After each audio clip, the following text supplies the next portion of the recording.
Right, ఇక details చూద్దాం. అన్నమయ్య జిల్లా తమిళపల్లిలో భూ అక్రమాలకు పెరిగిపోయాయని స్థానికులు అంటున్నారు.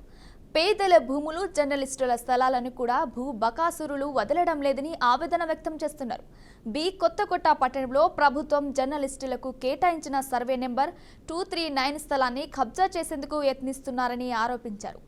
ఆ జేసీబీలతో భూమిని కబ్జాకు పాల్పడ్డారని, జర్నలిస్టుల స్థలాన్ని పక్కనే ఉన్న పేదల భూములను సైతం కాజేయడానికి కుట్ర చేస్తున్నారని వాపోయారు. అధికార పార్టీతో కుమ్మక్కై భూ బకాసురులు రెచ్చిపోతున్నారని, వారితో తహసీల్దార్, రెవెన్యూ సిబ్బంది కుమ్మక్కయ్యారని స్థానికులు ఆరోపించారు. అయితే ఈ విషయం తెలిసిన మదనపల్లె సబ్ కలెక్టర్ విచారణకు ఆదేశించారు.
అన్నమయ్య జిల్లా తమిళపల్లిలో భూ అక్రమాలు పెరిగిపోయాయని స్థానికులు అంటున్నారు. పేదల భూములు, జర్నలిస్టులు స్థలాలను కూడా భూ బకాసరులు వదలడం లేదని ఆవేదన వ్యక్తం చేస్తున్నారు.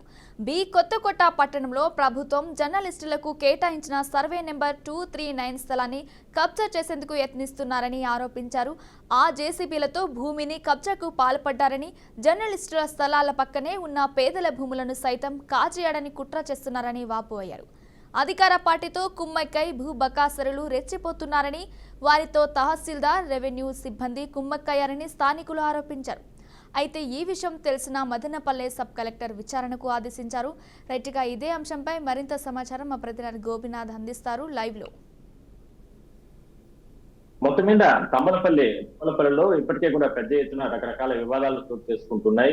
ఈ మధ్య కాలంలో కూడా ప్రభుత్వానికి సంబంధించిన భూములను కూడా అప్పనంగా కొంతమంది కబ్జా చేయడం జరిగింది. అదే విధంగానే దీనిపైన ఎంక్వైరీ కూడా నడుస్తుంది. అయితే తాజాగా మరో రకమైనటువంటి ఒక భారీ స్కామ్, భారీ కుంభకోణం, లేదంటే ఒక కబ్జాగానే మనం చెప్పుకోవచ్చు. కొంతమంది స్థానికులు అక్కడ అంటే ముఠాగా ఏర్పడి అధికారులు అంటే రెవెన్యూ అధికారులతో కుమ్మక్కై పెద్ద ఎత్తున జర్నలిస్టులకు సంబంధించిన స్థలాలని, అదేవిధంగానే మరికొంతమంది పేదల భూములు కూడా అపనంగా కొట్టేసేందుకు ప్లాన్ చేయడం జరిగింది. అయితే ఈ విషయాన్ని తెలుసుకున్నటువంటి బాధితులంతా కూడా అంటే ఎప్పుడు గతంలో ప్రభుత్వం ఇచ్చింది వాళ్ళకందరికీ కూడా ప్రభుత్వం అంటే అధికారులు గతంలో ఉన్నటువంటి అధికారులు ప్రభుత్వం పేదలుగా ఉన్న నేపథ్యంలో వాళ్ళకందరికీ కూడా ఆ ప్రభుత్వ భూములంతా కూడా ఇళ్ల స్థలాలుగా కేటాయించడం జరిగింది జర్నలిస్టులకి, మరికొంతమందికి. అయితే వాటన్నిటిని కూడా ప్రస్తుతం అధికారులకు వచ్చిన తర్వాత కొంతమంది కూటమికి సంబంధించినటువంటి అక్కడ ఉన్నటువంటి స్థానికులు అండదండలతో, రెవెన్యూ అధికారుల అండదండలతో భూ బకాసురులు ఆ భూములంతా కూడా కొట్టేయడానికి ప్లాన్ చేయడం జరిగింది. ఈ విషయాన్ని తెలుసుకున్నటువంటి బాధితులంతా కూడా నేరుగా మదనపల్లి సబ్ కలెక్టర్ కార్యాలయానికి చేరుకుని ఆయనకి ఫిర్యాదు చేయడం జరిగింది. ఇందులో జర్నలిస్టులు కూడా చాలా మంది ఉన్నారు. వాళ్ళు కూడా నేరుగా వెళ్లి ఫిర్యాదు చేశారు జరిగినటువంటి అన్యాయం పైన. ఎందుకంటే మనం చూడొచ్చు బీఆర్కే స్క్రీన్ పైన విజువల్స్ మనం చూసినట్లయితే కన్నా అంటే జేసీపీల సహాయంతో రకరకాలుగా ముఠాలు అక్కడికి చేరుకునే పెద్ద ఎత్తున ఈ కార్యక్రమాలు చేయడం జరిగింది. అదే విధంగానే బాధితులు కూడా బీఆర్కే న్యూస్ ఆశ్రయించడం జరిగింది. అధికారులు ఇప్పటికే మేము సంప్రదించాం. అయినప్పటికీ కూడా రెవెన్యూకి సంబంధించిన అధికారులు, అదేవిధంగానే తహసీల్దార్, స్థానిక తహసీల్దార్ దీనిపైన చొరవ చూపడం లేదు. మదనపల్లి సబ్ కలెక్టర్ ఆదేశం ఇచ్చినప్పటికీ కూడా అసలు ఏం జరుగుతుంది ఆ భూములకు సంబంధించి, అసలు ఎన్ని ఎకరాల భూమి ఉంది, ఏదైతే అంటే కొత్తకోట అంటే తమ్మలపల్లికి సంబంధించి కొత్తకోటలో రెవెన్యూ సర్వే నెంబర్ లో 239 సర్వే నెంబర్ లో అసలుకు ఎంత భూమి ఉంది, ఎంత మందికి పేదలకి అదేవిధంగా జర్నలిస్టులకి దీనిపైన వాళ్ళకి కేటాయింపులు చేశారు అనే దానిపైన పూర్తి స్థాయిలో ఎవరిని ఇవ్వాలి, అదే స్థాయిలోనే అన్యాక్రాంతం అవుతా అంటే స్థానికులుగా అధికారులుగా మీరు ఏం చేస్తున్నారంటూ కూడా ఆగ్రహం వ్యక్తం చేయడం జరిగింది. ఇదే విషయాన్ని రిపోర్ట్ రూపంలో త్వరలో విచారణ జరిపి చర్యలు తీసుకోవాలంటూ కూడా ఆదేశాలు ఇచ్చినప్పటికీ కూడా సబ్ కలెక్టర్ ఆదేశాలు ఇచ్చినప్పటికీ కూడా స్థానికంగా ఉన్నటువంటి తహసీల్దార్ కావచ్చు, లేదంటే రెవెన్యూ అధికారులు భూ బకాసులతో కుమ్మక్కయి ఎక్కడా కూడా దీనిపైన అంటే లోతుగా దర్యాప్తు చేయడం లేదనేది ప్రధానంగా బాధితులు ఆరోపిస్తున్నారు. ఇదే విషయాన్ని బీఆర్కే న్యూస్ కూడా ఆశ్రయించడం జరిగింది. అందువల్లనే బాధితుల పక్షాన మనం నిలబడడం జరిగింది. ఎట్టి పరిస్థితుల్లో కూడా ప్రభుత్వ భూమి పేదలకు ఇచ్చినటువంటి భూమిని, జర్నలిస్టులకు ఇచ్చినటువంటి భూమిని ఎట్టి పరిస్థితుల్లో భూ బకాసులకు అందే ప్రయత్నం చేయకుండా అడ్డుకుంటూ ప్రయత్నం చేస్తున్నాం. ఇదే విషయాన్ని అధికారులు కూడా దృష్టికి తీసుకెళ్లిపోతున్నాం. ఎట్టి పరిస్థితుల్లో కూడా సబ్ కలెక్టర్ ఇప్పటికే కూడా అంటే దీనిపైన పూర్తి స్థాయి విచారణ జరపాలని చెప్పినప్పటికీ కూడా ఎందుకు స్థానికంగా ఉన్న తహసీల్దార్ కావచ్చు లేదా రెవెన్యూ అధికారులు ఎందుకు దీనిపైన విచారణ జరపడం లేదనేది పలు అనుమానాలు వస్తున్నాయి. అయితే ఇందులో ఇక్కడ జర్నలిస్టులకే కాకుండా మరికొంతమంది పేదలకు ఉంది. అదే విధంగా చుట్టుపక్కల ప్రభుత్వ భూమి కొన్ని ఎకరాలు ఉంది.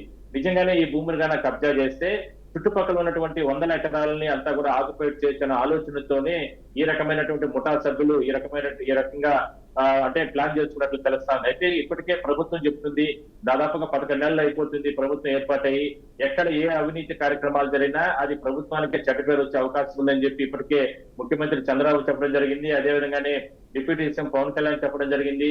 ఎట్టి పరిస్థితుల్లో కూడా ఎలాంటి భూ అక్రమాలు సహించేది లేదంటూ కూడా గతంలో కూడా వాళ్ళు ఎన్నో రకాలుగా చెప్పడం జరిగింది. అయినప్పటికీ కూడా తమ్మలపల్లిలో గత కొద్ది రోజుల నుంచి అంటే ఎప్పుడూ లేని విధంగా కూడా గత వైసీపీ ప్రభుత్వంలో కూడా ఇలాంటి పరిస్థితులు లేవు. అలాంటిది తెలుగుదేశం ప్రభుత్వం కూటమి అధికారంలోకి వచ్చిన తర్వాత తమ్మలపల్లిలో ఏదైతే బి కొత్తకోట కావచ్చు పరిసర ప్రాంతాల్లో ప్రభుత్వ భూమిని, పేదల భూమిని అదే విధంగానే ఆల్రెడీ కేటాయింపులు చేసినట్టు భూముల్లో కూడా చేస్తారంటే ఏ విధంగా అంటే అక్రమాలు జరుగుతున్నాయో మనం తెలుసుకోవచ్చు. అదే విధంగానే వీళ్ళకందరికీ కూడా అంటే ఇప్పటి వరకు కూడా మన దగ్గర ఆధారాలు ఉన్నాయి. వీళ్ళకందరికీ కూడా ప్రభుత్వం కేటాయించింది గతంలోనే పట్టాలు ఉన్నాయి. ఆ పట్టాలు ఇచ్చిన తర్వాత కేటాయింపులు చేసిన తర్వాత గతంలో తహసీల్దార్లు కావచ్చు లేదంటే కలెక్టర్లు కావచ్చు వీళ్ళందరూ కూడా చర్యలు తీసుకున్న తర్వాత ఈ రకంగా చేయడం కరెక్ట్ కాదనే అభిప్రాయం మాత్రం స్థానికులు చెప్తున్నారు.